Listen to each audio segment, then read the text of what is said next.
He says, here in India, Muslim people celebrate the maturity of girl child by family gatherings, feasting, and other rituals like garlanding the girl and many other absurd rituals. Is this allowed? And if not, what is the punishment for such a sin? I need to convince my parents for not doing the same. First of all, Muhammad, you have to know that the people in India and in Pakistan, in the subcontinent generally, had adopted a lot of the Hindu rituals into their customs and traditions. And this is why it is essential for Muslims in Arabia, for Muslims in North Africa, for Muslims in the subcontinent, for Muslims from the Malay origin in Indonesia, in Malaysia, in Singapore, and for Muslims in Europe and America.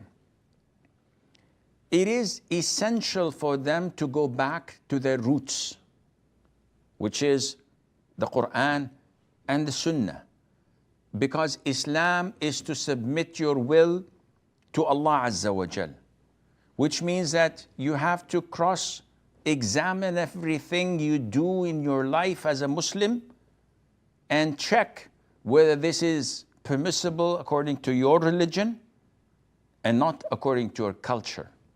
So if there is a clash between religion and your culture and your country and whatever people call you to do, you have to give priority to your religion, to Islam.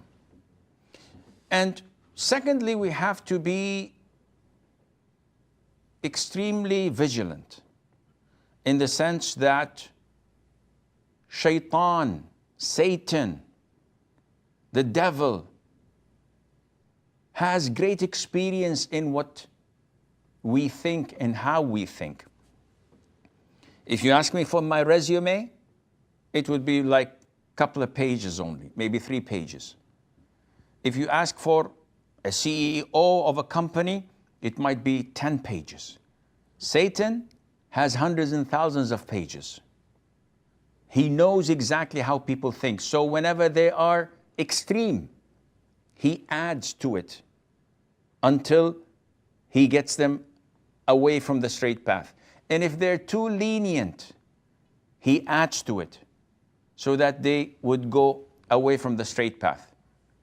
This issue, which is celebrating a girl's reaching the age of puberty, Shaitan has a role in this.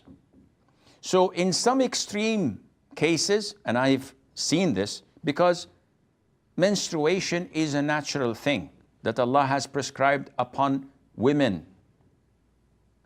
So I get a lot of questions of sisters saying that while we are on our menses, our brothers, our sons, our relatives ask us, why don't you pray? Why don't you fast? So I pretend to be fasting.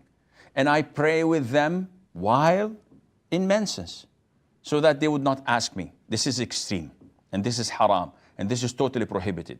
Now, on the other side, you have this type of question. Going out of their way, exposing something that should be concealed, something that goes against the bashfulness of girls. They expose her and show the people that she had reached puberty and that now she's menstruating. They throw a feast, they throw a celebration. Everybody in the family knows about it.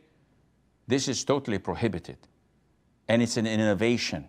And it's an imitation of the kuffar. And it is punishable by Allah. And people should fear Allah Azza wa Jal and not follow blindly the cultures and the customs of the non-Muslims. Ruwaish